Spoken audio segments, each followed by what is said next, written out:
Alors, Paracha Kitissa,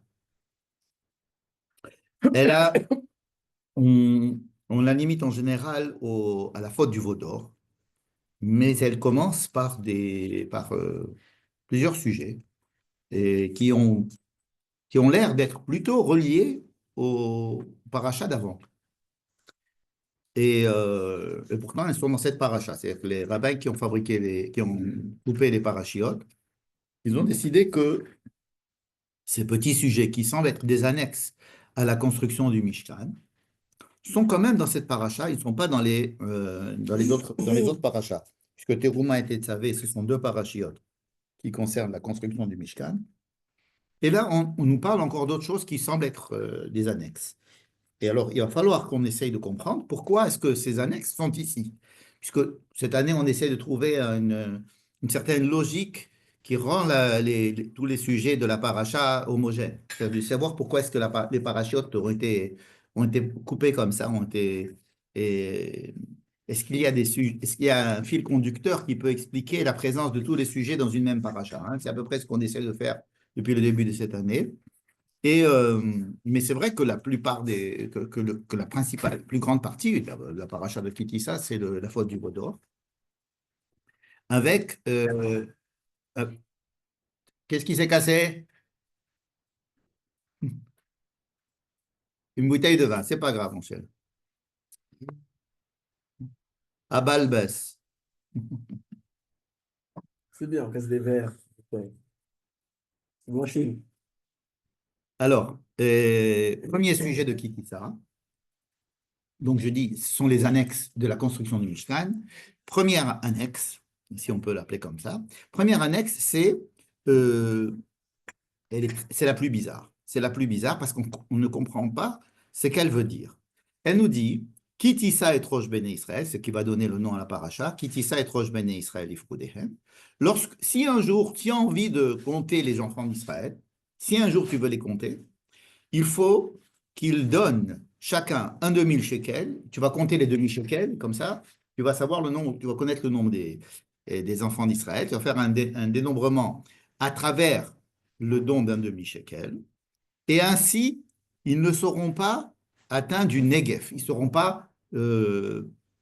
n'y aura pas une magefa. Magefa, c'est quelque chose qui arrive qui n'est pas soit une maladie, enfin quelque chose qui va les atteindre, Negev. C'est forcément si un jour tu sais ou pas quand tu voudras les compter. Ok, c'est Si ta pareil. voix l'arrête, Tu peux dire, c'est tu peux pas dire, si tu vois. ok, prenons ton explication. Ça veut dire, qui dit ça, c'est pas si tu les comptes, mais lorsque tu les compteras. Ça veut dire que c'est pas là, il n'y a pas ici d'obligation de les compter en tous les cas. Lorsque tu les compteras. Bon. Mais il ne va pas les compter. Ça, il est en train de dire à Moïse, Dieu est en train de dire à Moïse, Moïse est sur le mont Sinaï, il lui explique comment construire un Mishkan en descendant, afin de mettre dedans les tables de la loi qu'il va lui donner bientôt. Hein, je vous remets dans le contexte. Hein. Depuis la fin de la paracha de Mishpatim, Dieu lui a dit, monte maintenant, tu vas monter au mont Sinaï, parce que je dois te donner les deux tables de la loi que j'ai écrites. D'accord? Et alors, il va rester là-bas un certain temps. La Torah nous dit que c'était 40 jours. Enfin, il va rester 40 jours et 40 nuits. Et pendant ces 40 jours et 40 nuits, il va recevoir l'ordre de construire le Mishkan. Pourquoi? Pour mettre les tables de la loi dedans. Parce qu'il lui dit, viens chercher les tables de la loi.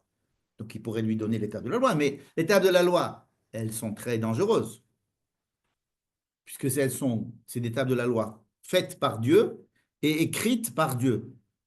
De la même manière que la montagne du Sinaï était dangereuse quand il y avait la présence de Dieu et que tout celui qui pouvait s'approcher ou toucher la montagne devait mourir, entendre la voix de Dieu était aussi, il y avait un danger de mort. Donc tout ce qui vient de Dieu était trop dangereux, n'est-ce pas? C'est pour ça que le peuple dit il va falloir que Moïse soit l'intermédiaire parce qu'on ne peut pas être en présence.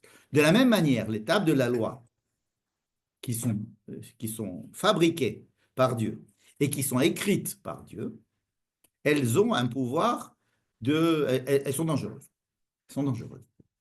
Elles ne sont pas faites pour être dangereuses, mais c'est-à-dire que c'est quelque chose de très difficilement accessible à un être humain.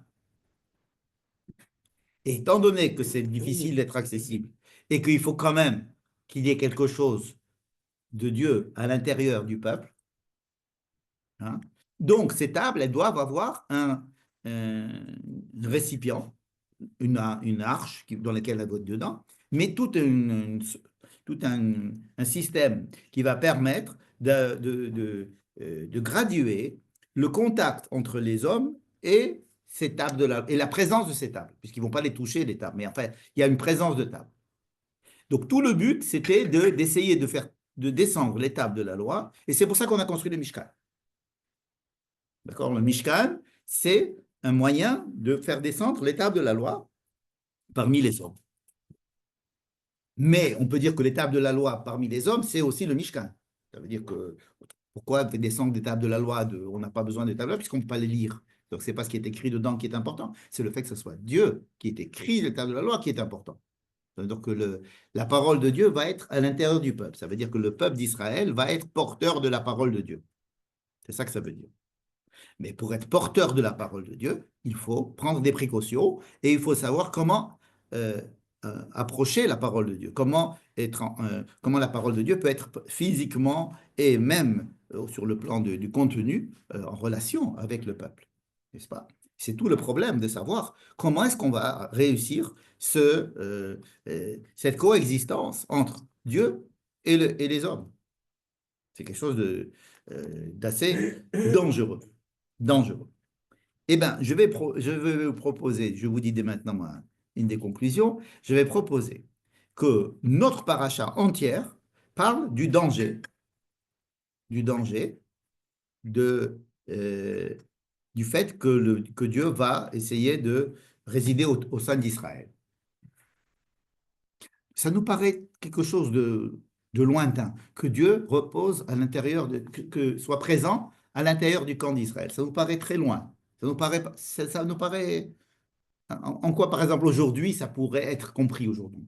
Puisqu'il n'y a pas de, il y a pas il y a pas de temple, il n'y a pas de table, il n'y a rien du tout, n'est-ce pas? Et pourtant, le peuple d'Israël vit plus d'années sans table et sans temple, et il continue à être le peuple d'Israël. Comment cela peut être compris aujourd'hui? Tout simplement, le peuple d'Israël est porteur, en tant que porteur de la parole divine. Ça veut dire que le peuple d'Israël, il représente, il représente l'intention de Dieu dans le monde. Ce n'est pas rien. Et ça, c'est très dangereux. Comme on sait, c'est très dangereux d'être juif. Pourquoi c'est dangereux d'être juif? Parce que on a la responsabilité de représenter la volonté de Dieu sur terre. Ça veut dire que l'intention de Dieu, quelle qu'elle soit, si elle a besoin d'avoir un intermédiaire et d'être passée par un peuple particulier, c'est parce elle a du mal à le faire directement par toutes les nations. Ça, d'accord? C'est clair. Au début, on nous raconte qu'il y a eu beaucoup de tentatives de Dieu de parler à l'homme et ça n'a pas marché. C'est-à-dire que ça a été euh, problématique. Il y a eu le déluge, il y a eu la tour de Babel, bref, le peuple d'Israël a été créé pour suppléer à cette incapacité à donner un message directement. Ça veut dire que le message de Dieu au monde est un message que le monde a des difficultés à recevoir. Sinon, il y aurait pas on n'aurait pas passé tout ce temps-là, l'histoire n'aurait pas été si longue. Donc, si le peuple d'Israël est le porteur de la parole de Dieu et que cette parole de Dieu a du mal à passer, alors le peuple d'Israël a du mal à être le peuple d'Israël. Être le peuple d'Israël, c'est très dangereux. Un, parce qu'ils doivent être le punching ball des nations par rapport à ce message.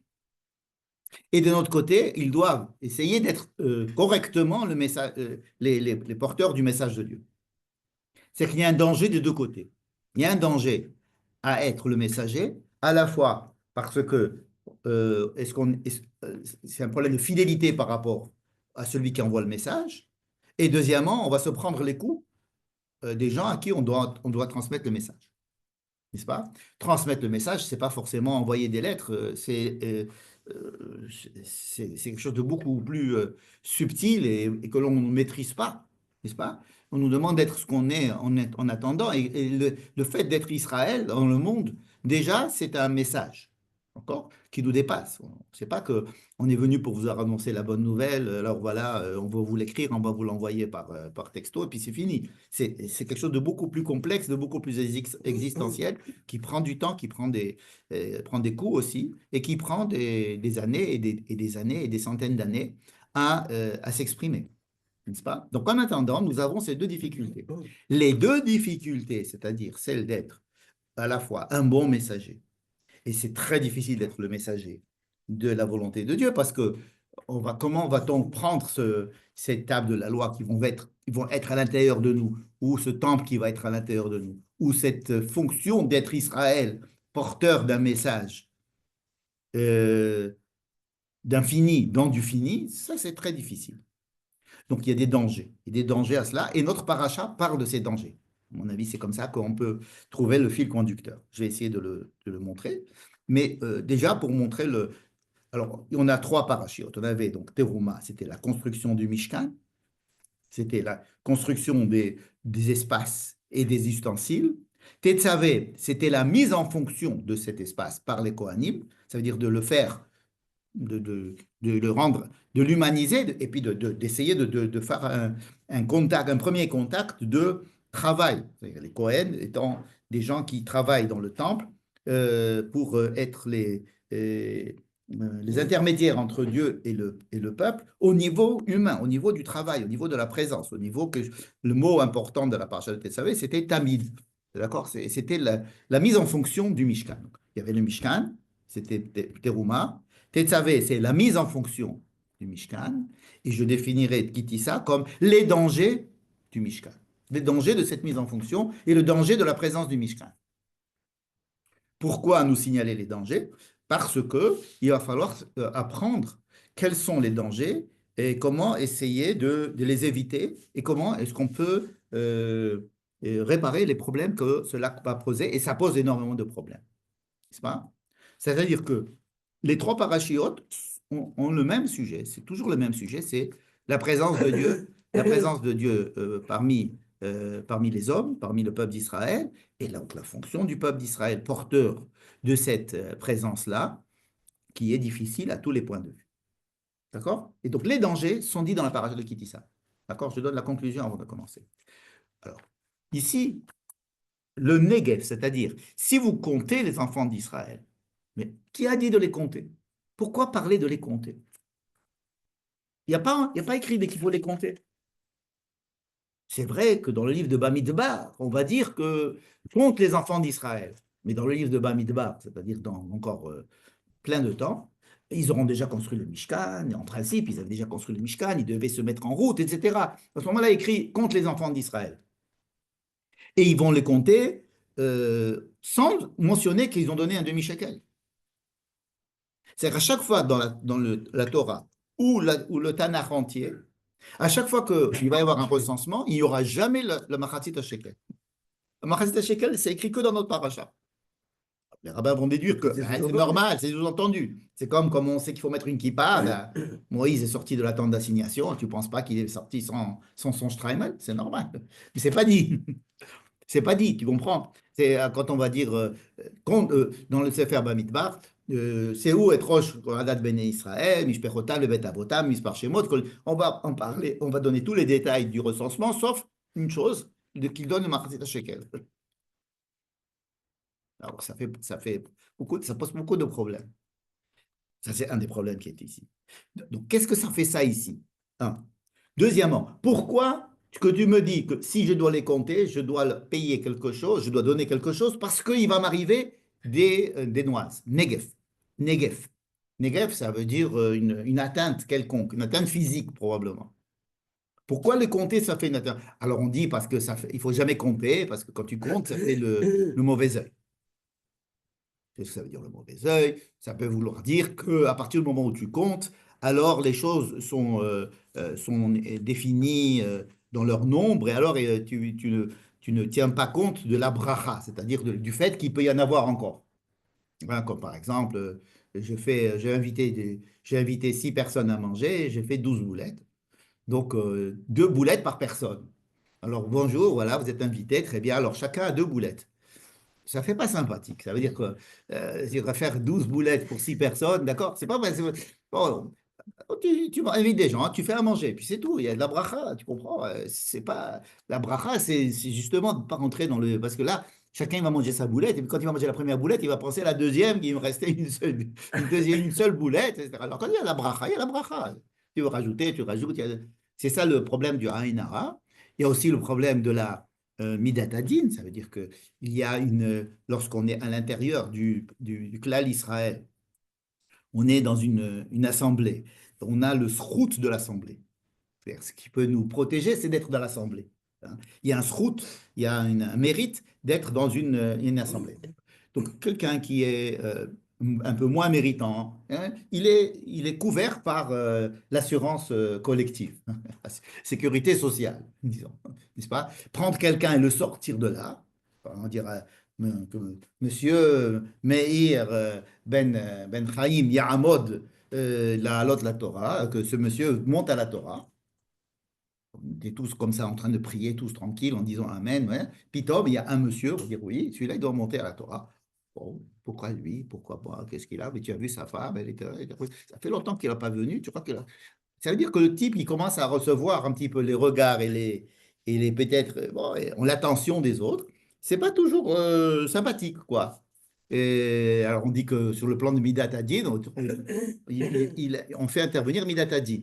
Donc, il doit donner, par amour chez Mitnadev, hein, il doit donner quelque chose à la fin pour dire, écoutez, je me sens assez humble pour participer au, euh, au denier du culte. Au denier du, bon. Alors, ça pourrait être un Negev. Ce qui pourrait aussi être un Negev, c'est de se dire que à partir du moment, donc si tu comptes le nombre d'Israël, donc il n'y aura pas plus, il n'y aura pas moins, il y aura ça. D'accord? Alors que tu pourrais dire, bon, combien vous êtes? On ne va pas mettre, on va pas faire. C'est ça le mauvais œil, en fait. Il y a beaucoup d'explications de ce Negev. Mais pourquoi est-ce qu'il y aurait ici une injonction à compter sans avoir l'ordre de compter? Et quand on va compter, il va falloir donner un objet sur lequel va être transféré, ma personne va être transférée dans un objet, ça peut être une... Alors, il y a dans le Tanakh, il y a, par exemple, il demandait à chacun d'amener un mouton. Hein, Vaïf Kedem Batelaïm, on a vu la semaine dernière, hein, avec Shaoul. Donc, il comptait les moutons et il savait combien il y avait de gens. Ou bien, un autre, quelques chapitres plus tôt, dans Mélachim, il donnait des pierres. On doit demander, chacun prend une petite pierre, il ramasse, on met les pierres, et puis on compte les pierres. On ne compte pas les gens, pour ne pas dire que les gens sont des numéros. On ne peut pas mettre des numéros sur les bras des gens, parce qu'on considère que les gens sont des numéros. Chaque personne, c'est un monde entier, etc. Donc, on ne peut pas compter les gens, on compte les pierres. Mais là, le problème, c'est que ce n'est pas des pierres, ce n'est pas des moutons, c'est de l'argent. Hein, c'est un demi-shekel, de l'argent, qui tout le monde doit donner la même chose dans ces cas-là, mais on sait très bien, parce que ça va être rapporté dans 3 parachiotes, que grâce à cet argent, on a construit le Mishkan. Alors attends, si pour construire le Mishkan, les bases, les socles de tous les poteaux du Mishkan étaient faits en argent, les vis et les barres comment ça s'appelle, les trous, ils étaient tous faits en argent. Et grâce à ça, à cet argent qui a été donné, on va construire le Mishkan. Donc, si avec cet argent on construit le Mishkan et que cet argent il a été récolté après un recensement, alors il y a eu un recensement. Vous voyez? Mais le recensement n'est pas décrit, il va être décrit qu'après la construction du Mishkan, dans le livre de Bamidbar. Et on va trouver là-bas le même nombre exactement que la somme de l'argent qu'ils ont donné. Ça veut dire que vous allez voir dans la paracha de Vayakel, on va là-bas dire tout ce qui a été donné pour la construction du Mishkan, l'or, l'argent, etc. Et on va trouver que le nombre de Machatzit Shekel qu'il y avait d'argent, c'est 603 550, exactement le nombre de gens qu'on va trouver dans le recensement du livre de Bamidbar. Donc oui, il y a eu recensement, mais on n'en parle pas ici. Et quand on va parler de l'argent récolté pour pouvoir construire ça, on va dire Kesef Apekudim. Ah, donc il y a eu un mifkad, il y a eu un recensement. On ne dit pas. Si lorsque tu les recenseras, quand tu vas les recenser. Mais pourquoi les recenser? Pourquoi faire? Pourquoi les recenser? Pour savoir combien ils sont? Ou bien pour faire participer tout le monde à la construction du Mishkan. Et il va y être dit dans notre paracha, non seulement ça, il va falloir que chacun donne un demi-shekel, chacun se sentira à la même égalité, la même importance que l'autre, puisque chacun donne un demi-shekel. Le pauvre, le riche, le méritant, le pas méritant, tout le monde donne un demi-shekel, un demi en plus pour dire que je ne suis qu'un demi, une partie etc.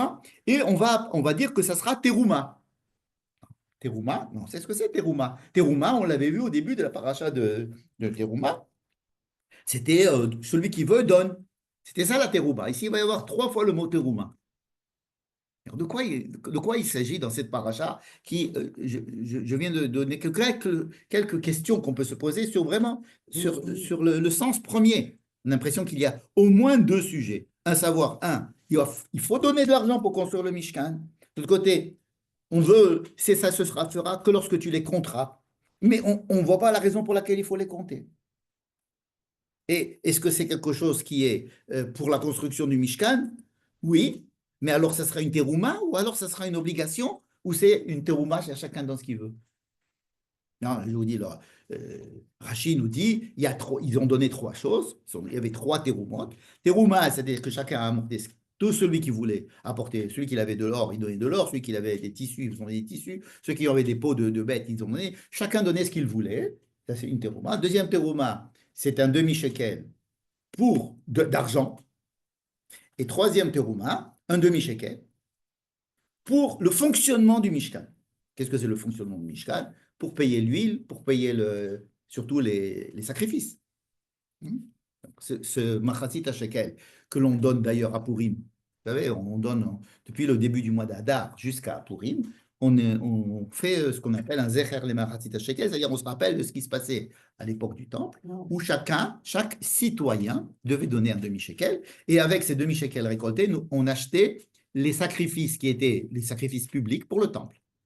Quand est-ce que commençait l'année des sacrifices? Le 1er Nissan. D'accord? Donc, il fallait ramasser l'argent un mois avant, le mois d'Adar. On est dans le mois d'Adar.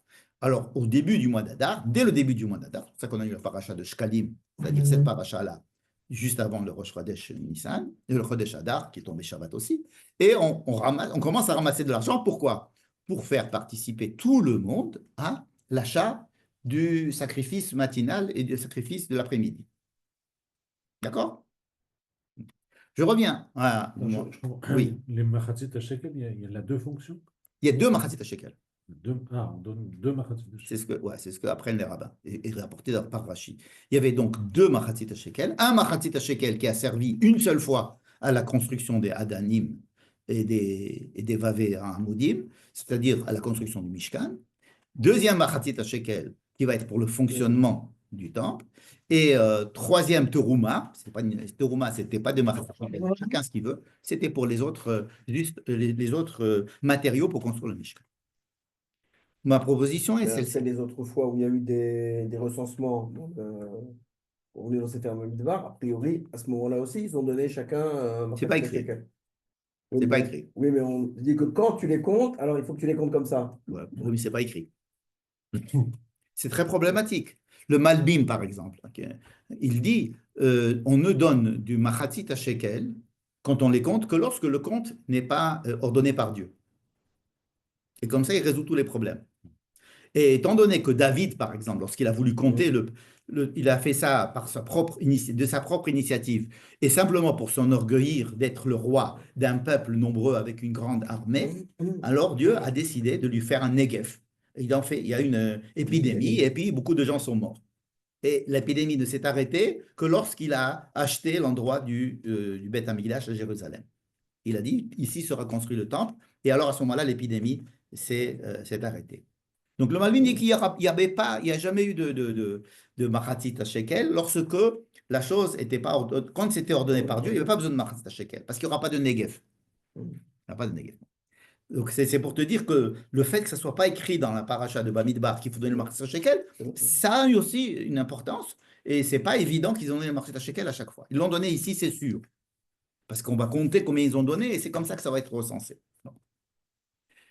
Mon explication est la suivante. C'est que pourquoi est-ce que cette paracha est ici? C'est pour nous dire, à partir du moment où vous construisez le Mishkan, et tout le peuple est en train de construire le Mishkan. À partir du moment où vous avez accepté de construire le Mishkan, et la signification de la construction du Mishkan, ça veut dire que vous commencez à devenir juif, dans le sens où vous êtes des représentants du peuple juif, c'est-à-dire de la Knesset Israël, ça veut dire de la Shekhinah. Chaque juif est représentant de la Shekhinah. Et sachez qu'être représentant de la Shekhinah dans le monde, c'est dangereux. Il y a un Negev. Et donc, il y a un prix à payer. Le prix à payer, c'est ma participation au peuple juif qui va construire le Mishkan de Dieu. Ça veut dire qu'en même temps, on me compte, je compte dans le peuple d'Israël, mais quand je compte dans le peuple d'Israël, alors il y a un prix à payer. C'est dangereux. D'ailleurs, bon d'accord, je suis juif, mais je veux pas, laissez-moi tranquille, je fais pas partie d'Israël, je fais pas l'armée, je fais pas rien du tout, moi je suis... non, tu représentes le peuple d'Israël, pour le bien ou pour le mal. On va t'attaquer en tant que juif. C'est un Negev. Pourquoi je dois payer le prix de ce que font mes frères là-bas? Eux, ils sont des imposteurs, ils tuent ils égorgent des enfants, est-ce que je sais, moi, toutes les propagandes. Hein. Et moi, je ne fais rien, moi, je suis contre eux, moi, je suis une pancarte anti-sioniste. N'est-ce pas? Anti-sioniste. Oh, c'est un juif. Il ne faut pas le laisser manifester. Cette semaine, il y a une manifestation. Ils ont une manifestation pour la journée de la femme, en France. Après, il y a une manifestation pour la femme. Il y avait la manifestation de la femme, de gauche, pro-palestinienne, avec le drapeau israélien. Et puis, donc, il y avait des manifestations pour la défense des femmes, mais de droite. Hein, et leur ont dit, donc, vous êtes des juifs. Donc, on ne veut pas que vous fassiez la manifestation avec nous. Ça veut dire que le sujet juif rentre dans tous les domaines. Qui ne voulait pas les gauches, la droite? Oui, ceux de la gauche.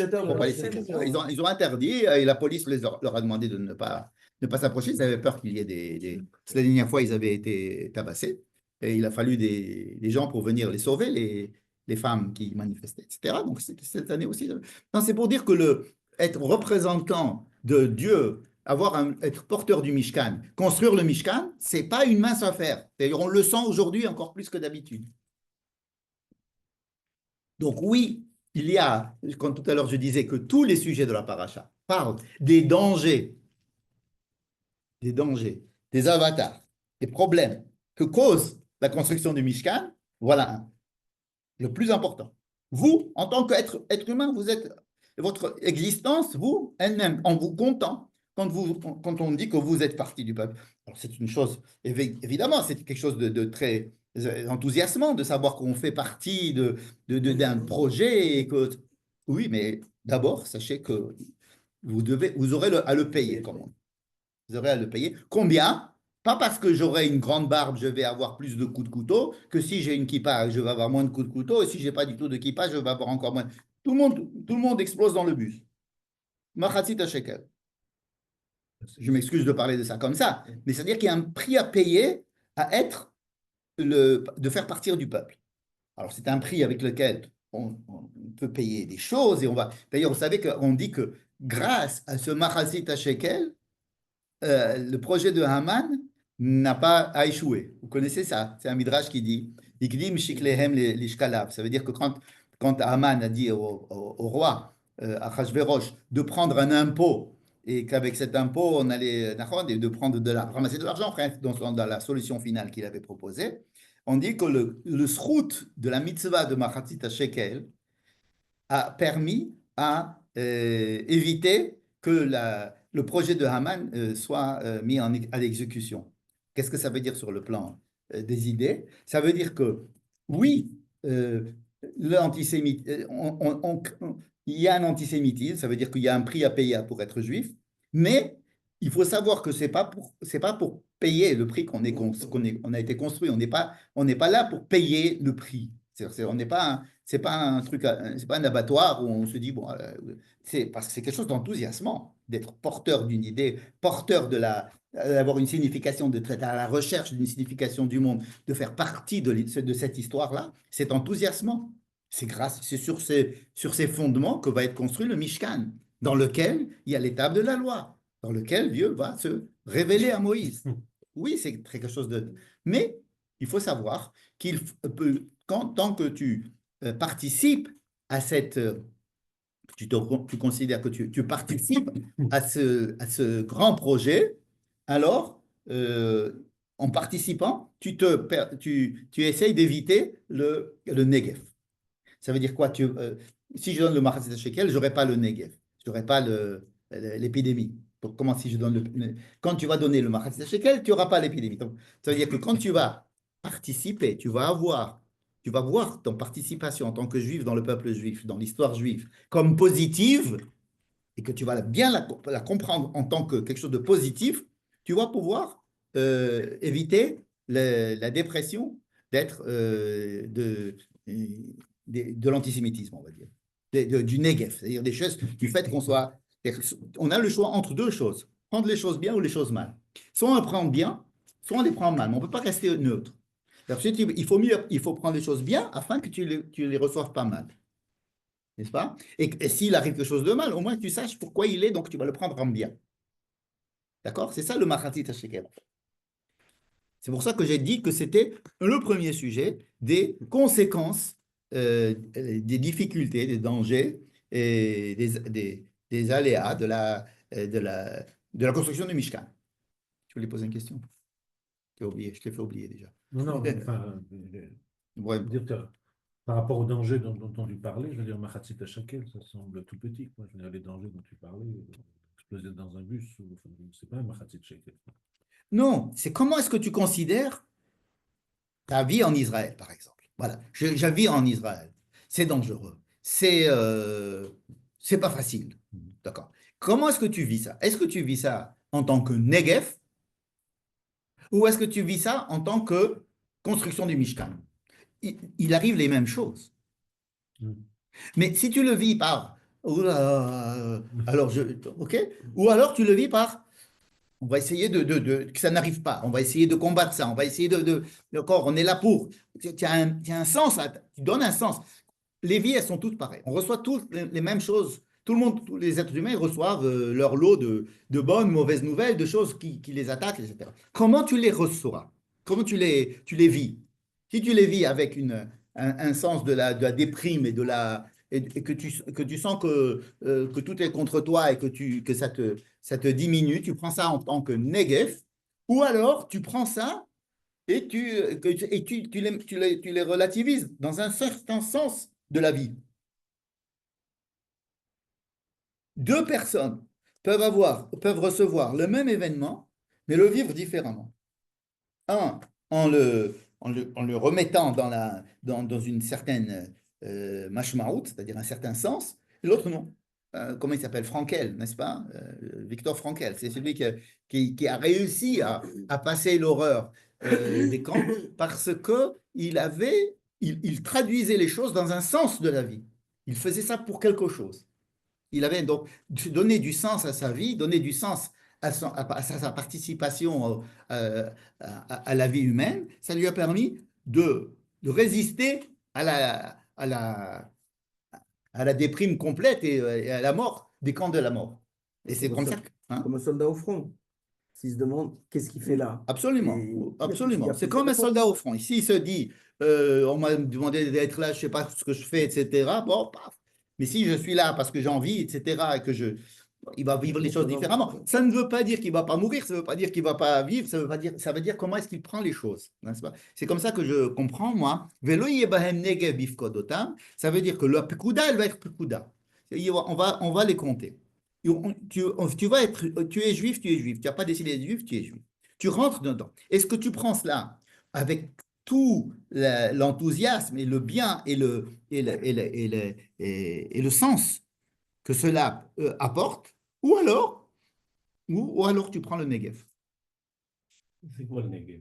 Negev, ça peut être n'importe quoi. Ça peut être tout. Hein? calamité. Oui, quand on traduit ça, si on veut traduire ça en français, oui, Negev, c'est disons, des malheurs, euh, c'est prendre un coup, quoi. Et, et- alors, est-ce que comment tu prends la vie, quoi? Tu prends la vie comme quelque chose de tragique, avec un fatalisme, etc.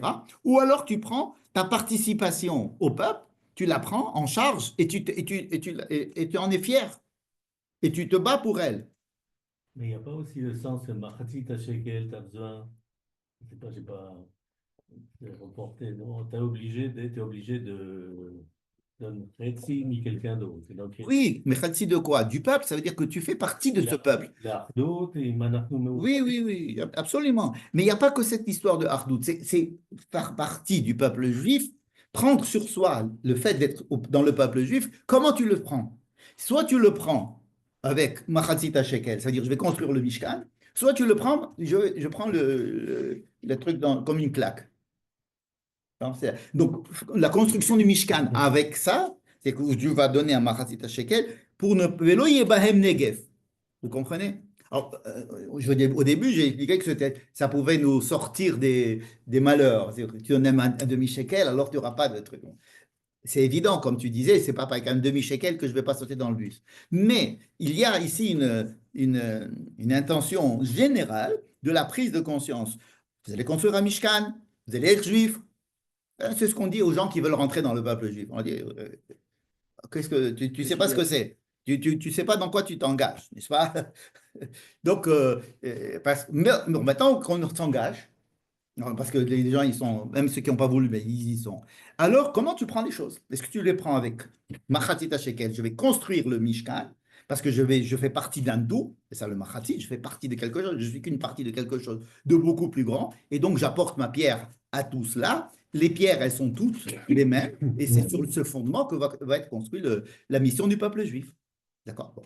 Premier sujet. Deuxième sujet, il est plus facile à comprendre, c'est la construction d'un kior. Kior, c'est-à-dire une bassine d'eau qui était disposée entre le Mizbeach, c'est-à-dire l'autel où on faisait les sacrifices, et l'entrée dans le Kodesh. Donc, les Kohen devaient, avant de rentrer dans le Kodesh, ils devaient se laver les mains et les pieds. Ou quand ils devaient faire aussi le travail au Mizbeach, ils devaient se laver les mains et les pieds. C'est-à-dire qu'ils étaient entre les deux pour servir aux deux. C'est qu'on ne se lavait pas dans le kior uniquement pour rentrer dans le Kodesh, aussi pour faire le travail. Qu'est-ce que c'est que laver les mains et les pieds? C'est-à-dire que ce n'est pas un instrument, ce n'est pas quelque chose qui a été construit, qui a été décrit, pardon, dans la paracha de Teruma. On dit, tu dois construire ça, et les chérubins, et la menorah, etc. Là, il est comme si c'était quelque chose d'utilitaire pourquoi? Parce que sinon, si tu ne te laves pas les mains, eh ben, tu vas mourir. Le Cohen, il rentre en fonction, et bien, il s'habille et tout, il veut préparer son travail. Lave-toi les mains, sinon tu meurs. Qu'est-ce que ça veut dire? Lave-toi les mains, sinon tu meurs. Je comprends, si je travaille dans un truc atomique, c'est dans un truc, je suis obligé de mettre ma combinaison, sinon je meurs. Bon. Donc, habille-toi et mets de contamination pour. Mais là, le danger, c'est quoi? C'est que quand tu vas commencer à travailler, tu vas être Cohen, alors tu peux commencer à prendre cette fonction comme quelque chose sympathique. Et donc, tu vas en profiter avec ton pouvoir. Tu vas le faire pour des raisons qui ne sont pas des raisons euh, pures. C'est comme ce qu'on demande à tous les fonctionnaires, par exemple. On demanderait à tous les fonctionnaires d'être intègres et de remplir leurs fonctions pour le bien général et pas pour un bien particulier. Ne pas utiliser, par exemple, l'argent du contribuable, même en tant que fonctionnaire, pour faire quelque chose qui... ça s'appelle laver les mains et les pieds, qui représente mon action. Tu te laves les mains et les pieds avant de rentrer dans la fonction, parce que il y a un grand danger, c'est celui de profiter de ton statut de fonctionnaire, ou même de haut fonctionnaire, pour des raisons qui sont extérieures à la raison pour laquelle on t'a nommé et tu es là. N'est-ce pas? Se laver les mains et les pieds, ça veut dire que tu es sale. Bah, tu n'es pas sale au niveau c'est pas une question de saleté physique, c'est une question de, attention, dis-toi que tu es sale. Moi, je suis sale, oui, tu es sale. De quoi? Ben, de mauvaises intentions quand tu vas bosser. Tu vas aller penser que c'est pour t'enorgueillir, que c'est pour en tirer un profit quelconque, ou ne pas, ou te sentir ici supérieur aux autres parce que tu as été nommé pour cette fonction, donc tu as des privilèges. Non. Se laver les mains et les pieds, c'est ça que ça veut dire. Et le danger, il y a aussi un danger. Velo yamutu. Sinon, ils vont être passibles de mort. Ils vont mourir. D'accord? Troisième, c'est assez clair, non? Que ce sujet-là, il rentre bien dans ce que j'ai voulu dire en tant que les dangers du service dans le Mishkan. Troisième sujet, ça va être confectionner une huile avec certains épices, certaines encens qui vont être mélangés et ça va devenir de l'huile d'onction. De l'huile d'onction. Ça, c'est beaucoup plus difficile à comprendre. Qu'est-ce que c'est que l'onction? Vous voyez que cette onction, c'est là que le Mashiach, par exemple. Le Mashiach, c'est loin. C'est-à-dire qu'il est défini comme loin. Donc cette onction-là, c'est ce qu'on fait au roi quand il devient roi, c'est ce qu'on devient Cohen quand il devient Cohen. C'est ce qu'on fait pour tous les instruments qui sont dans le Mikdash, dans le Beth Amikdash. On les oint. Pourquoi on les oint? Pourquoi? Oint, ça veut dire mettre de l'huile.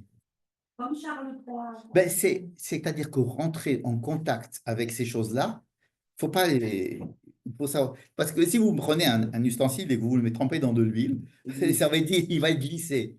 Ça veut dire qu'il va être. Tu ne peux pas prendre la menorah et dire ah, ça c'est la menorah. Vous voyez, la menorah, tu vas glisser. C'est quelque chose qui est qui n'est pas à toi, qui n'est pas accessible. Et donc, c'est comme si on fait quelque chose qui nous sépare, comme l'eau est séparée de l'huile. Alors, de la même manière, quand on oint, c'est justement pourquoi est-ce qu'on sanctifie par l'onction, hein, même les rois d'Angleterre font oint, etc. Ben, de là que ça vient. Pourquoi est-ce que l'onction sanctifie dans le sens où tu n'as pas le droit de te coller, de faire une symbiose et de penser que la chose est à toi et tu peux la toucher. Il y a une séparation.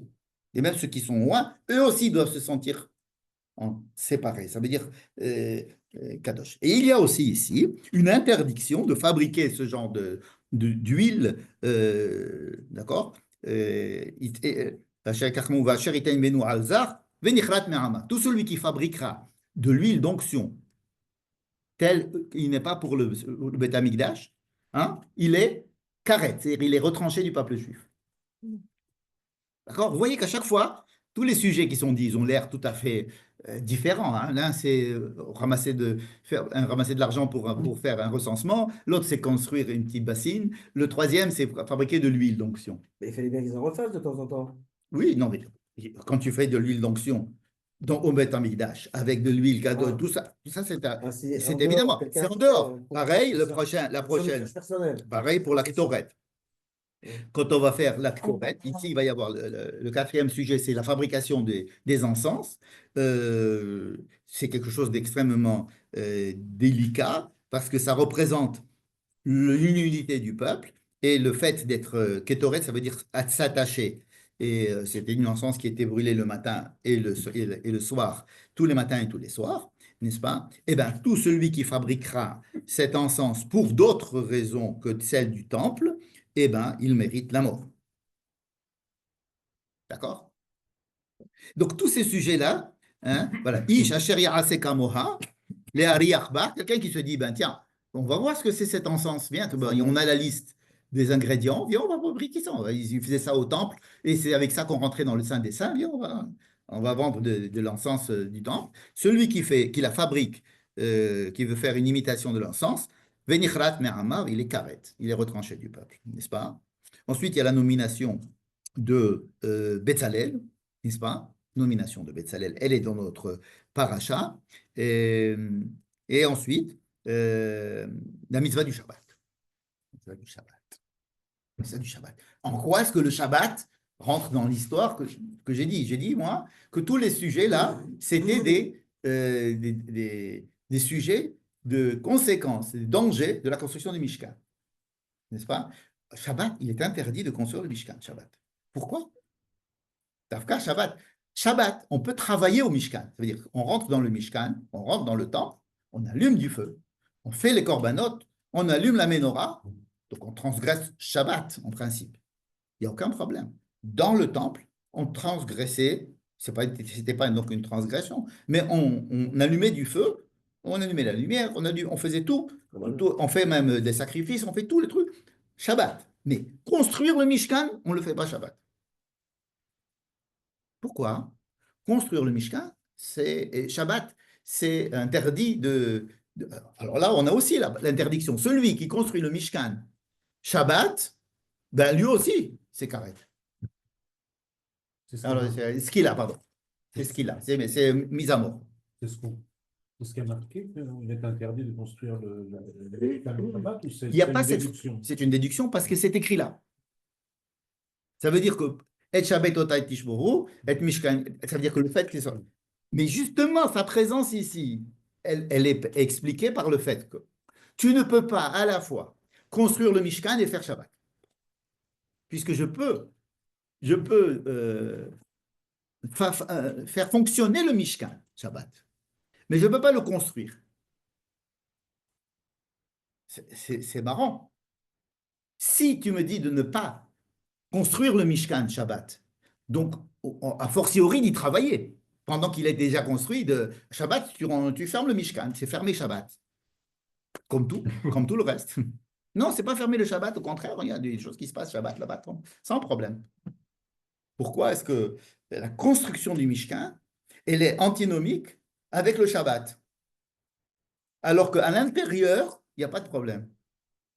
Comme si la construction du Mishkan, c'est interdit Shabbat, mais une fois que c'est construit, alors tu peux y aller dedans. Tu peux rentrer dedans et transgresser le Shabbat, c'est-à-dire faire des actions qui, si tu les avais fait dehors, étaient transgressées. Comme si dans le Mishkan, tu construis un monde qui est en dehors du Mishkan, du temps, qui est en dehors du monde du 7. Construire le Mishkan, c'est le monde du 7. Donc, c'est le monde. Donc là, Shabbat, le Shabbat, c'est le jour qui, dans le monde du 7, te demande de prendre de la distance et de trouver un sens au 7, à la construction de ce monde. Donc nous sommes dans un monde qui est naturel et il faut essayer de trouver du sens. Donc le 7e, le 7, tu essaies de trouver un sens à tout ce que tu as fait pendant les 6 jours.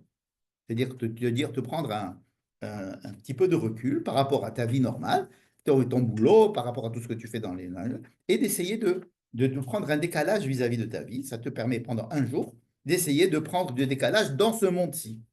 Le Mishkan, il ne fait pas partie de ce monde-ci. Il fait partie d'un monde. Donc il y a encore un autre monde, à part le monde dans lequel nous vivons. Le Mishkan, c'est un monde, le monde du 8, au-dessus du 7. Et donc, dans le monde du 8, il n'y a aucun sens. Tu n'as pas besoin de faire Shabbat. Ça veut dire, tu n'as pas besoin de respecter les lois du Shabbat à l'intérieur du Mishkan. Évidemment, tu peux apporter un sacrifice de Shabbat spécial, parce que c'est Shabbat. Mais tu le fais en faisant une action qui est interdite les jours si tu étais en dehors du Shabbat, du Mishkan. N'est-ce pas? Ça veut dire que confondre le monde du 7 et le monde du 8, c'est dangereux. D'accord? On voit que dans plein de domaines, le domaine d'abord de la participation de quelqu'un, ensuite les fonctionnaires, il faut qu'ils fassent très attention à chaque fois qu'ils travaillent, de se dire, à chaque fois qu'ils rentrent se dire attention, je suis là en mission, je travaille pour le peuple, je ne suis pas au-dessus du peuple, je suis là pour mon travail et pas pour mes trucs, etc. Ensuite, il y a le fait d'obliger les gens, d'obliger tous ces objets à être pas les prendre, ils glissent, ça veut dire qu'ils sont tous loin. D'accord? Ensuite, il y a l'histoire des encens.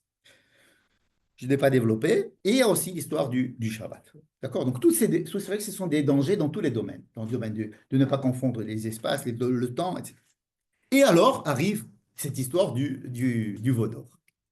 Hein? Enfin, on arrive à cette histoire du veau d'or. Ah, le veau d'or, ça nous a l'air tout à fait dans l'esprit de ce que j'essaye de dire. C'est-à-dire, voilà un des dangers de la construction du Mishkan. C'est-à-dire, si vraiment tu veux essayer de lier l'infini avec le fini, eh bien, on va utiliser l'infini comme un truc magique. D'accord? Donc, ça a l'air, la Vodazara, c'est quoi? Qu'est-ce que c'est que l'idolâtrie? C'est de prendre cette intention, cette bonne intention de mettre du spirituel et de faire n'importe quoi avec ce spirituel. N'est-ce pas? Et donc, oui, c'est vrai, je vous demande de construire un Mishkan, mais sachez que c'est très dangereux. Et voilà le principal danger, c'est que vous en fassiez un veau d'or. Alors maintenant, on peut essayer de rentrer un petit peu dans quelques détails de ce qui se passe dans ce veau d'or-là. D'abord, pour essayer de dédouaner la grande faute du peuple. Hein, de dire qu'est-ce que le peuple avait. Est-ce que c'est pas un peuple d'impies? Ils viennent de recevoir la Torah, ils ont vu des choses que personne d'autre a vues. Ils ont passé des épisodes extraordinaires. De quoi il s'agit? Qu'est-ce que c'est que ce veau d'or? Ils sont là, Moïse est là, intermédiaire, ils ont confiance, Dieu, ils l'ont vu, ok, pas de problème. Moïse s'en va, il va monter sur la montagne.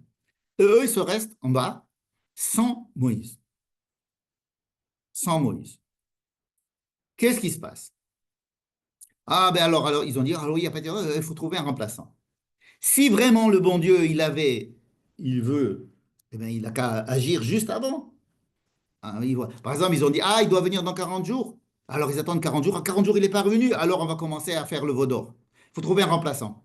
Et alors, Dieu, il avait qu'à demander à Moïse de descendre le 39e jour. Pourquoi les amener jusqu'au bout de leur impatience et jusqu'à ce qu'ils fassent le veau d'or et après de tout détruire? Alors, il y a une idée, à mon avis, très intéressante à creuser qui a été proposée par le Rav Tamir Granot et qui parle des objets transitionnels. Vous savez ce que c'est un objet transitionnel? C'est la smicha du gosse, le smichi. Le gosse qui ne peut pas aller dormir sans sa couverture. Ça s'appelle un objet transitionnel.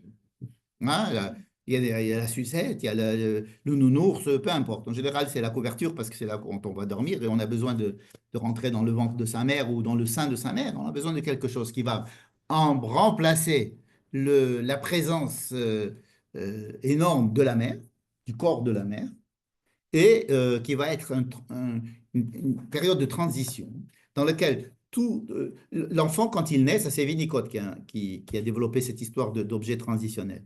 C'est-à-dire que quand il y a presque une fusion entre le corps de la mère et l'enfant, et pour l'enfant, il n'a pas de perception de son corps en dehors de celle de sa mère. Pour lui, c'était un tout. Il n'y a pas un extérieur et un intérieur. Et pour essayer de se détacher de sa mère, pour pouvoir se détacher du corps de sa mère et prendre ensuite, lui, une indépendance corporelle, de sa perception corporelle vis-à-vis de la présence de la mère, il peut y avoir des objets transitionnels, c'est-à-dire des objets qui vont remplacer soit l'odeur de la mère, soit une certaine odeur, soit une texture, soit un objet, quelque chose qui lui rappelle, sur lequel il va s'attacher, comme il devait s'attacher à la mer, mais ça va lui permettre de se détacher de la mer. Eh bien, il dit que justement, le veau d'or, c'était ça. C'est-à-dire, ils avaient besoin d'un objet transitionnel. Transitionnel. C'est-à-dire que Dieu a fait exprès d'appeler Moïse, de séparer Moïse du peuple, de les laisser là-bas mijoter en bas, jusqu'à ce que, parce qu'on ne sait pas très bien quand est-ce que ça s'est passé, le veau d'or. D'habitude, on dit que c'était le 40e jour, mais ce n'est pas dit. C'est pas dit, c'est Rachi qui développe cette idée. Il dit pendant 6 heures, il manquait 6 heures, Bochesh, Béchesh, etc. Il fallait que quelques heures de plus, il serait descendu, etc. C'est ce que pensait aussi Aaron et qu'il a essayé un petit peu de temporiser. Mais dans le texte, il n'y a pas écrit quand est-ce que ça s'est passé. Hein. Il se trouve que Dieu lui a dit à Moïse, écoute, regarde, ils ont fait le veau d'or, donc vas-y, il y a un problème. N'est-ce pas? Mais quand est-ce que ça a commencé, on ne sait pas très bien. Et c'est pas très important de savoir quand est-ce que ça s'est passé. Par contre, l'idée de construire un veau d'or pour essayer de comprendre pourquoi est-ce que ça a été fait par Dieu, parce que Dieu est quand même responsable dans cette histoire, il est là, il voit tout. C'est lui qui a dit à Moïse, regarde, ils ont fait ça, descend, machin, etc. Alors ça a mal tourné. Mais à la base, qu'est-ce que c'est? On va leur apprendre à se sevrer de Moïse. Être sevré de Moïse. Et donc, quand ils vont être. Moïse va partir, ils vont avoir besoin de quelque chose qui va remplacer Moïse. Quelque chose de plus divin. Parce que Moïse était censé déjà les séparer de Dieu, en fait, d'être l'intermédiaire avec Dieu. Mais maintenant qu'il n'y a ni Dieu, ni Moïse qui était l'intermédiaire, alors là, c'est très difficile. Alors on va avoir peut-être, je sais quoi, peut-être Dieu direct. Viens, fabrique-nous un Dieu directement. Parce que l'intermédiaire, on a bien compris que cet intermédiaire, des fois, il part. Et on ne sait pas ce qui lui est arrivé. Il est parti dans la montagne, on va savoir ce qui lui est arrivé. Donc, Raselanu Elohim. Fais-nous Elohim. Fais-nous un Dieu. Et d'ailleurs, qu'est-ce qu'ils vont fabriquer? Ils vont faire ce que on avait parlé de ça il y a 2 semaines, un veau, parce que le veau, c'était ce qu'ils avaient vu les Atzil et Béné Israël, les Ékénim, quand ils sont montés sur la montagne et qu'ils ont vu ce qu'il y avait en dessous du trône divin, ils avaient vu l'image d'un veau. Donc ils vont construire un veau. Le veau, ça va être ce qui va représenter Dieu. Donc, quelle est l'intention d'Aaron? C'est d'essayer de trouver un objet transitionnel qui va permettre le fait de pouvoir se passer de Moïse et d'avoir un accès direct avec Dieu. Et ensuite, quand on pourra, ensuite, avec cet objet transitionnel, passer à une certaine maturité qui va permettre la maturité du peuple. Je trouve cette idée extrêmement intéressante, celle de Tamir Granot, de parler d'objets transitionnels au sujet du veau d'or. Comment ça se dit en hébreu? Refetz Ma'avar, exactement. Ou Smiri. Maintenant, Smiri, parce qu'à cause de la hein? Smiri, ouais, Bibi, ça c'est pour Tamar. Mais en fait, si tu cherches dans Google Smiri, tu vas trouver. Alors, il y a beaucoup dans Google, il y a beaucoup d'objets Smiri qui sont vendus. Pour que, ils ont dit, puisque les gosses, ils aiment ça, donc on va demander d'en acheter un, c'est pas la peine qu'ils prennent un. Bref. Il y a une autre idée qui me semble. Il y a quand même une punition sérieuse. Alors, la deuxième idée que propose le Rav Tamir Granot dans un autre cours et qui me semble aussi très important, c'est que l'histoire telle qu'elle est racontée, elle est mitgalgelet. Qu'est-ce qu'on dit mitgalgelet? C'est-à-dire il se passe quelque chose. Ensuite, il se passe autre chose. Et ensuite, il se passe autre chose. Il y a une succession d'événements que tout le monde subit, y compris Dieu, y compris Moïse, y compris Aaron, y compris le peuple. Ça veut dire que ce que j'ai décrit tout à l'heure, par exemple, objet transitionnel, de bonnes intentions du peuple qui veulent quand même avoir un rapport à Dieu, mais ils ont dit sans Moshe, on ne pourra pas. Donc, il y a une bonne volonté. Donc, on commence à faire ça. Ensuite, on leur dit, bon, ça serait un super truc que les enfants, ils apprennent laisse-les sortir, donne-leur les clés de la voiture, qu'ils conduisent, on va, d'accord? C'est-à-dire, on fait notre part pour essayer de rendre les enfants plus indépendants. Ok. Et alors, Zémit Galgel, ça veut dire qu'il y a, il peut y avoir des conséquences imprévues. Ça veut dire qu'il y a c'est tellement fort, c'est tellement important de dire, je veux par exemple rendre que le peuple soit un petit peu plus mature. Je vais essayer de les sevrer de la présence de Moïse, ta guide, n'est-ce pas? C'est dangereux. Tu donnes les clés à tes enfants pour la première fois. Ben, il faut quand même qu'ils conduisent. Tu as le cœur serré. Jusqu'à ce qu'ils reviennent, tu as le cœur serré. Ça peut se passer bien. Ça peut ne pas se passer bien. Tu prends un risque. Tu prends un risque. C'est pas, quand je dis si pour Mitgalgel, ça veut dire que tu ne peux pas maîtriser toutes les étapes de ce qui va se passer. Il y a des processus. Le processus, par exemple, de donner à l'autre un peu plus d'indépendance. Et quand toi, tu es responsable de lui et que tu lui donnes de l'indépendance, tu prends des risques. Et ça peut Ça peut se passer, on espère que ça se passe bien, mais ça peut ne pas se passer bien. Et ça peut se passer aussi bien pour une partie et pas pour une autre partie.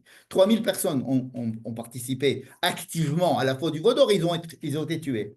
Donc pourquoi parler de 600 000 personnes alors qu'il n'y a que 3000? Parce que les autres, avec une graduation, chacun a pris la chose d'une manière différente. Mais le fait même que ça se soit mal passé, qu'ils ont pris cette indépendance, c'est-à-dire de se dire on va trouver quelque chose à l'extérieur de Moïse, on va prendre quelque chose qui va nous représenter Dieu, mais ils ont commencé à transgresser toutes les lois des 10 commandements, toutes les premières en tous les cas.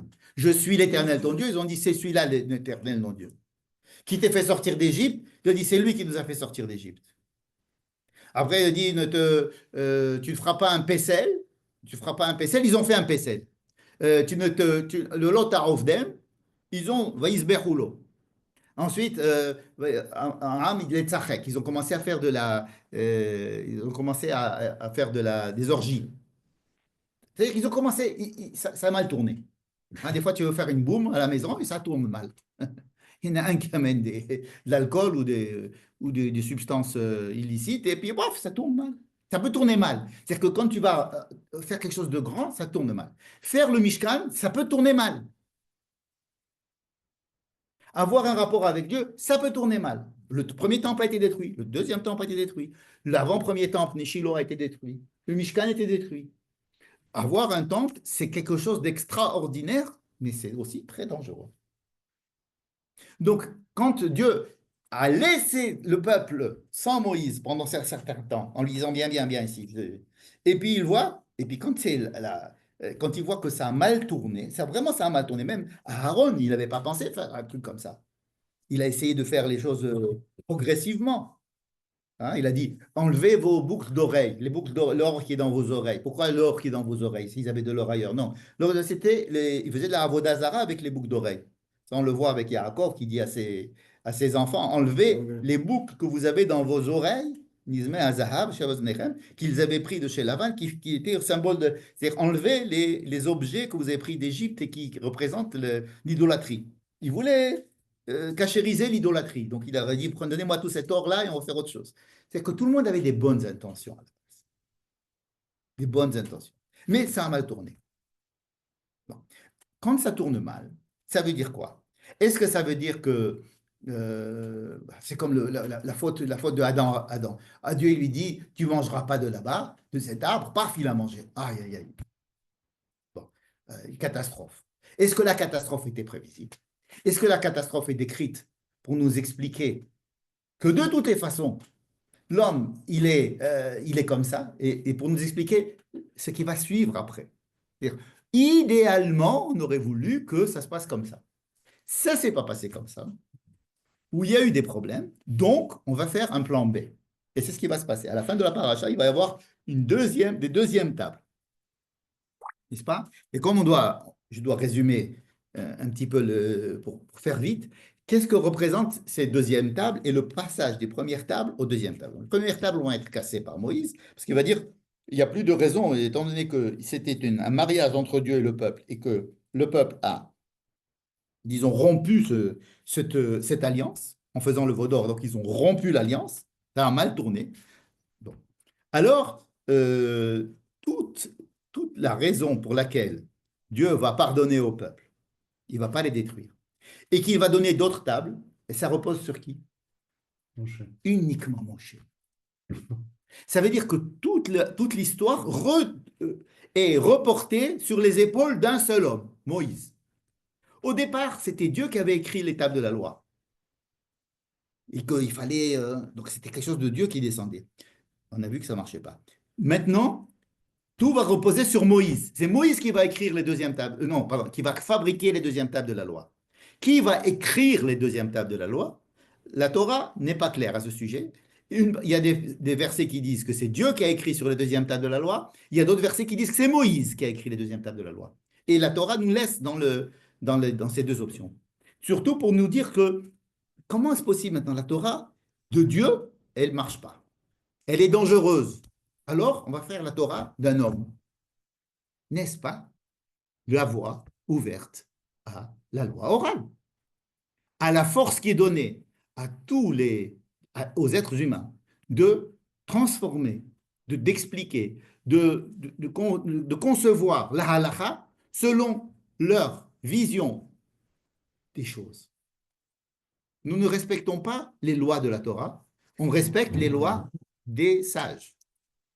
La Torah ne nous a pas expliqué comment faire des téphilines. La Torah ne nous a pas donné la liste des interdits de Shabbat. La Torah ne nous a pas donné tout ce que l'on fait dans la... il est très difficile de trouver dans le Shulchan Aruch une loi qui soit directement prise de la Torah, qui soit explicite dans la Torah. Rien n'est explicite. Tout dépend de l'interprétation des sages. N'est-ce pas ça qui est né avec les deuxièmes tables de la loi? C'est-à-dire comme si Dieu nous disait, j'ai essayé de faire un truc idéal. Ça ne marche pas. Ça n'a pas marché. Donc, on a eu quelque chose de bien meilleur. On a eu les 13 midot, les phrases de 13 mots, c'est des 13 attributs de Dieu qu'il faut dire en cas de grande détresse et où Dieu va nous pardonner avec ces 13 mots-là, ce que l'on fait à Kippour d'ailleurs. D'accord? On a gagné ça. On a gagné le fait que la Torah maintenant, d'abord on a reçu la deuxième table et qu'elles sont plus humaines. Et elles reposent sur l'humain. C'est Moïse, un homme qui les descend, qui grâce à lui, et c'est le peuple de Moïse, qui shichet amecha, asher ata yoshev bekirbo, Dieu va dire, c'est toi le peuple dans lequel tu résides dans son sein, alors que c'était Dieu qui était censé résider au sein du peuple. Là, c'est Moïse. Dieu va refaire une alliance à la fin de la paracha. Dieu va recréer une alliance en remettant tout sur le truc. Re-Shabbat, tout Parashat Mishpatim va tout revenir. Tous les 10 commandements vont revenir, mais cette fois-ci avec une vision humaine, parce que tout repose sur Moïse, tout repose sur les sages, tout repose sur l'homme. Alors oui, il y a un rapport avec Dieu, mais à visage humain. Les deuxièmes tables, elles vont être à visage humain. Comme si toute l'histoire que nous venons de raconter à propos du veau d'or, c'est comme l'histoire de la faute d'Adam et Ève. Il était prévu que Dieu avait prévu de créer l'homme comme il a été après la faute d'Adam et Ève. Mais il nous décrit une histoire idéale qui n'a pas tenu le coup en disant, vous voyez, mais moi on a un idéal. Donc là, on a une description des premières tables, mais vous voyez, c'est trop dangereux pour vous, c'est impossible. Regardez, vous en faites n'importe quoi. Je voulais vous donner les clés de la bagnole, mais ce n'est pas possible. Donc il lui dit, je t'enverrai un ange qui va te conduire, n'est-ce pas? C'est-à-dire que on va continuer, mais Avec Hubert. voilà, pas tout à fait comme prévu, n'est-ce pas? Maintenant, je vous donnerai une dernière idée à ce sujet. Et vraiment, c'est la dernière que je voulais donner ici. C'est que Dieu, il dit, moi, je me retire de l'histoire. Alors Moïse lui dit, mais non, il dit non, moi je me retire, je vous enverrai un ange qui va vous accompagner. Ça veut dire, je ferai de telle sorte que ce que j'ai promis aux parents, à vos pères, se réalise. Vous devez aller en Israël, je vous amènerai en Israël, je vous ferai tout ce qu'il faut. Ça serait du sionisme, mais pas sans Dieu, sans moi. Je vous aiderai à gagner les guerres, je vous aiderai à aller là-bas, mais moi, le rapport intime que nous avions, quelque chose que ça, non. Et alors, qu'est-ce qui se passe? Quand il dit ça, qu'est-ce qui se passe? Le peuple dit non, on ne veut pas, on veut toi. Dans la paracha, c'est écrit. Et à davar hara azé. Si toi, im ein panecha holchim, al ta'alenu misé. On ne veut pas d'Yan Israël avec un sionisme sans toi. C'est-à-dire que tu nous envoies un malach, tu nous envoies Balfour, tu nous envoies celui-là, tu nous envoies celui-là, tu nous envoies celui-là, qu'on fasse le truc et que tu ne sois pas là, non. Alors Dieu, il dit, d'accord. Si vraiment vous voulez ça, ça veut dire que vous êtes en train de revenir complètement, de faire teshuva complètement sur ce que vous avez fait. N'est-ce pas? Et le Rav Tamir Granot, dans un cours qu'il a donné ce matin, il dit quelque chose d'assez osé. Il dit, nous nous trouvons en ce moment en Israël, d'après lui, dans l'histoire du peuple juif, on se retrouve à ce moment précis où nous avons un ange qui vient à la place de Dieu, et Dieu attend qu'on dise, on ne veut pas, on veut plus que ça. On ne veut pas se satisfaire de l'état dans lequel nous nous trouvons, à savoir, oui, on a un pays, oui, on a réussi à faire refleurir le désert, oui, on a réussi à gagner des guerres, oui, on a réussi à ça. OK? C'est ce qu'avait prévu Dieu après la faute du veau d'or. Et le peuple là-bas a dit, non, on veut toi, on veut toi. Et puis l'ange. Hein? L'ange, ça peut être toutes les formes que prend l'histoire pour faire que les choses avancent. Ça veut dire que, OK, ça marche. L'ange, ça veut dire que, j'ai dit par exemple Balfour, euh, la déclaration de Balfour, ou bien le fait que ça soit, qu'il y ait les bonnes personnes au bon moment, que les choses marchent. Mais un rapport intime avec Dieu, dans un Mishkan, dans un Beth Amikdash, Dieu a attendu que le peuple dise, non, on veut toi. Ah, alors si tu veux, si vous voulez toi, d'accord, je viendrai. C'est ce que Dieu dit, c'est ce que Dieu prévoit. Alors, d'après le Rav Mekranot, on se trouve juste à ce moment délicat où Dieu nous propose de faire une Géoula, de nous délivrer, mais sans lui, hein, avec des intermédiaires. Est-ce que ça va vous suffire? Si ça vous suffit, c'est bien. Moi, je suis plus intéressé. Mais le peuple dit non, non, je veux toi, on veut toi. On veut quelque chose de plus intime, de plus fort. On veut une relation vraie. On veut un sens qui soit vraiment vivant dans notre vie. Du genre, construire un Beth Amikdash. Quelque chose qui soit quelque chose de beaucoup plus présent. Alors, si le peuple, il le veut, Dieu lui dit, OK. Dans la paracha, en tous les cas, le peuple, il dit non, on ne veut pas. Si c'est comme ça, on ne monte pas en Israël. On reste ici. On ne veut pas. Il leur dit, bon, d'accord. Ça veut dire que Dieu attend la réaction du peuple pour pouvoir agir. C'est-à-dire que si on se suffit d'une étape sans passer à l'autre, alors Dieu dira, ah ben, cette relation-là, vous ne la méritez pas. Pour la mériter, il faut la vouloir. Il faut l'exiger. Il faut l'exiger. Il faut aller plus loin. Il ne faut pas vous suffire d'avoir des buildings. Si vous essayez d'avoir du sens, si vous essayez d'approfondir le sens, si vous essayez d'approfondir, de chercher quelque chose d'autre, alors oui, je viendrai. Tu vois? C'est-à-dire, le Rav Tamir Gradot, il dit à chaque fois qu'il va au Kotel, il est à la fois heureux et triste. Il est heureux qu'on ait le Kotel, mais il est triste qu'on n'ait que le Kotel. Et qu'on se satisfasse que du Kotel. Qu'on dit, ouais, ça y est, on a le Kotel, ça suffit, le reste, ça aurait été guerre, etc. C'est-à-dire qu'on a arrêté notre exigence. Nous, on a voulu, on veut faire un État, on veut faire ça, on veut faire ça, on a fait, on a fait, on a fait, on a fait. Et puis là, comme si en Israël, on a l'impression qu'il y a une exigence qui s'est éteinte. On se dit, bon, allez, maintenant, ça y est. On a ce qu'on a, c'est ça qu'on voulait, ça suffit. Ça suffit, ça veut dire, bon, ça veut dire qu'est-ce que tu veux? On a une armée, on a notre langue, on a le terrain, et on se fait un petit État tranquillement, c'est vrai, et puis on se satisfait de ça, de notre Hummus et de Reichenstein.